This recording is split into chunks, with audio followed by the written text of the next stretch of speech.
Thank you, Kino. Good day, ladies and gentlemen. I am Nonkululeko Ntuli. Kino just introduced me as Nono. Friends call me Nono, so I prefer that. That's okay. It is after the mingling break, so I hope the energy, the concentration is here to listen in. Thumbs up, thank you. I just wanted to say shout out to Bitcoin Events for organizing this magnificent event, and also just shout out to H.E.R Global that works in promoting diversity and inclusion within the blockchain space. When I was in high school at an open day where the University of Pretoria was hosting an open day, they asked me, what do you want to do? What career do you want to do? And thank you. And I said, I want to do everything. And that's not realistic, right? But I think I am very close because I'm a consultant.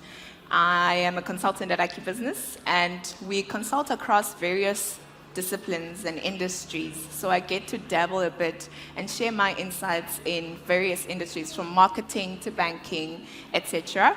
And I am engaged in, or involved rather, in blockchain research, where we research blockchain use cases for business. And today I'll be sharing some of the challenges, the risks, and the opportunities that we've picked up along the way. Okay. But first, let's consider the history. History has taught us that change is inevitable. History has taught us that in history, humanity has experienced change in various iterations. And if, for example, we look at phones, today we can take pictures in real time. Imagine a place or an era where you had only one chance at taking that perfect picture. Today we can take 200 pictures, ladies, and only use 5 or 4. And so it just goes to show how everything has evolved. Kino just said that our schools are probably still studying the first industrial evolution. We have seen change even in the Industrial Revolution, various iterations from the first to the fourth, and now we're even talking about the fifth. So with that in mind, that change is inevitable, I think that we can be almost certain that Web 3 will be the next iteration for the internet. So how do we bring businesses along, or how do we then convince them to come along? What are the drivers that are fueling the shift from Web 2 to Web 3? What are the drivers that are fueling the shift to crypto? One of them is the desire for democratic inclusion, democratic and inclusive systems. Institutions and banks, rather, have seen how the desire for an inclusive and more a system that grants control for the customer. So they would like to respond to that desire, and so basically they go to places like us to say, hey, there's this new technology, how do we then leverage it? This is what people want, and how do we give it to them? The second one is the resilience of the ecosystem. It is mind-blowing how the ecosystem has stayed resilient through the rug pulling, through the exchanges that have failed, and I think that is it by itself drives the desire to adopt Web 3. I think traditional businesses have seen the resilience of the ecosystem, and I think that has then generated a bit of trust for them. The next one would be evolving technology and the opportunities it presents, and I think all of us here know, or most of us know, the technical capabilities of blockchain, we have seen various startups come up solving for various solutions, and I'll discuss some of the use cases later in the presentation. The last one would be increased acceptance of crypto. We see Nigeria, Kenya, and South Africa leading there, and we see Africa just year on year, the rate of adoption of crypto is just increasing. So that is another driver that's driving or encouraging financial institutions or traditional businesses to come on board. So what are the challenges that we're facing in navigating this shift? I'm going to start with the obvious ones. You guys know regulatory uncertainty, bad players. I've mentioned that, the ecosystem has stayed resilient. Technological complexity. I think not understanding what the technology is about is what is the challenge. You have these conversations, we have these conversations with our seniors, our clients, and the first step is, what is Web3? What is blockchain? And then understanding the capabilities, because it's only when you can understand the capabilities that you can actually produce a use case within an institution that has survived or has existed for 100 years or more. The other one would be integrating with existing systems. We know that a lot of these big institutions have legacy systems, and so integrating blockchain solutions within these complex systems might be a challenge. And then the next would be then understanding the technological benefits. I think this I tied into technological complexities. Understanding how can you benefit from this technology, how can it transform your business? Scalability is another one. The public chain networks face challenges in just adapting to the volumes of the transactions. We have, in our research, we do research particularly also in the industrial industries and enterprises, so manufacturing. So we look at supply chain, and one of the concerns that our clients or some of the people that we talk to have is that, can this accommodate the volume of my data? Can it accommodate the amount of data that I am producing day on day, week to week? And that is the challenge. And I think as the ecosystem or as Web3 tech advances, I think we will then go in and find these solutions. I'll talk about some of the things that we can do from a technical perspective and in terms of how we can solve for this solution. And then from a consulting perspective, concerns really are about, what does the go-to-market product look like? What is the value proposition? And I think consulting firms right now position themselves as just thought leaders and talking and engaging in conversations for now, because, if you are supporting a financial institution and you don't know blockchain, you're probably not supporting them enough, because Web3 is inevitable, right? So what does the value proposition look like? How can we then propose or bring this forward to the people?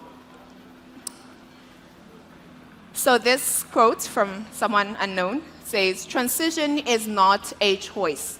It is a process that we must all go through.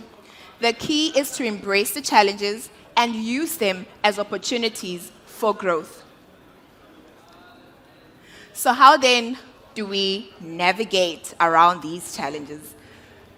So I've got 3 points, and the first one would then be collaboration between the ecosystem and traditional businesses. We've seen a lot of people, or even some of the VCs within the ecosystem, try to have conversations, for example, with regulators, with banks, with some of these traditional businesses, in order to engage in conversations in terms of how can you then adopt this technology? How can you be a part of this shift from Web 2 to Web 3?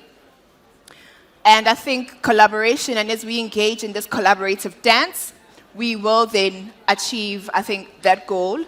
But of course, if they don't want to come along, it's a do or die situation. So you either come along or you die out, basically. The other one would be education on a management and executive level. And now that is important. For an executive or a manager for an executive or a manager to be able to solution using this tech, they need to understand what it's about. And I think there's a great opportunity for all the educational platforms within the ecosystem to partner with companies on a manager and an executive level education and impart this knowledge and engage in conversations on, okay, these are the benefits, this is what this technology can do, and this is what, and then allow them to use that tech to solve for problems. Last but not least is it's time. I think it's going to take time. I think it's going to take technological advancement. And from a technological advancement, we see from the traditional perspective, we have machine learning, AI, quantum computing coming up. And these three technologies have been proven to have those capabilities of enabling blockchain to even solve for problems such as scalability. And so we will see in Web3 that Web3 will be more powered by machine learning and artificial intelligence and quantum computing. So what are some of these use cases? We've seen a couple of traditional businesses adopt blockchain. So one of them is a mine. One of the largest diamond producing mines has implemented blockchain in their research, where they trace the diamonds from mining right through to retail to ensure authenticity and to combat fraud.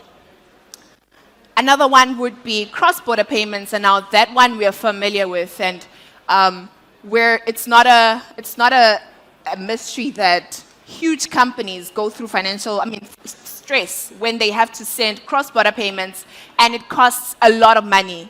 It takes time. So in that time, you're stressed. Did my money go through? Did it not? Did it lose? Did it get lost anywhere? So blockchain has proven to be able to solve for that problem. And some of the startups are now supporting B2B transactions for the traditional businesses. And then last but not least would be infrastructure financing innovation, where a development bank is now exploring ways in which blockchain can simplify infrastructure financing.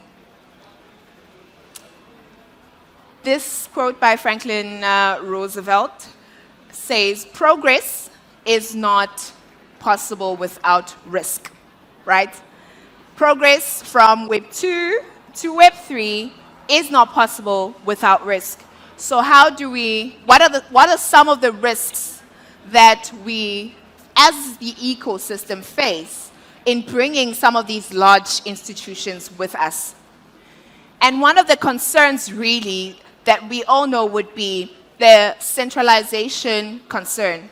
I mean, yes, we do have exchanges, and that's fine, but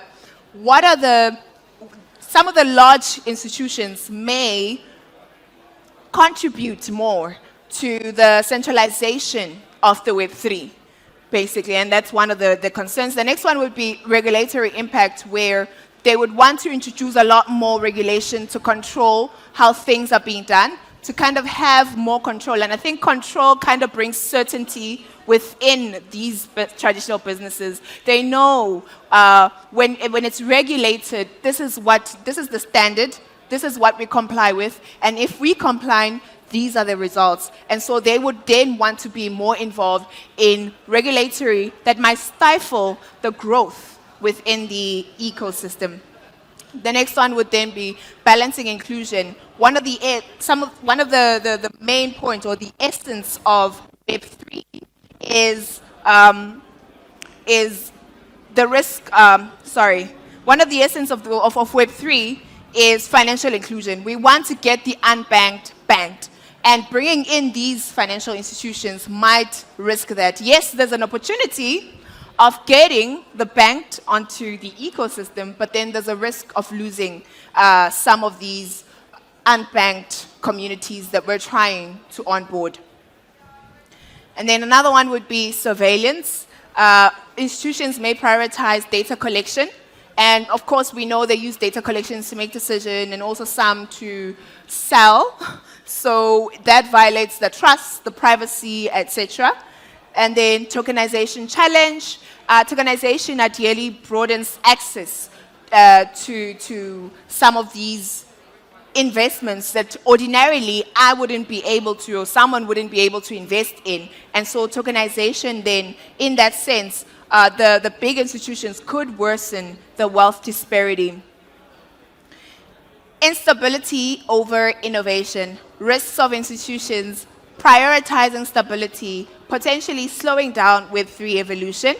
And then lastly, community skepticism. Of course, we've built a closely knit community. We have built this resilient community, and we have trust, and it's built on trust, really. Most of these startups and players within these ecosystems have survived really on trust, and so there's a risk of losing that. But how do we navigate around these risks? Because with progress, risk is inevitable.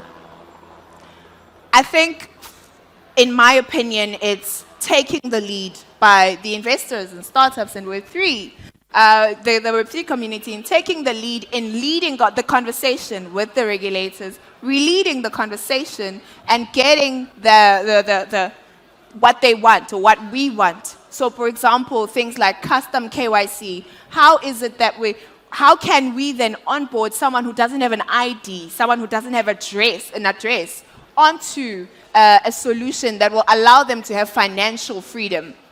The next one would be standing for the essence of Web3. From a decentralization perspective, from a control perspective, just driving that narrative. And in conclusion, I'd like to leave you with this quote. Coming together is a beginning. Keeping together is a progress.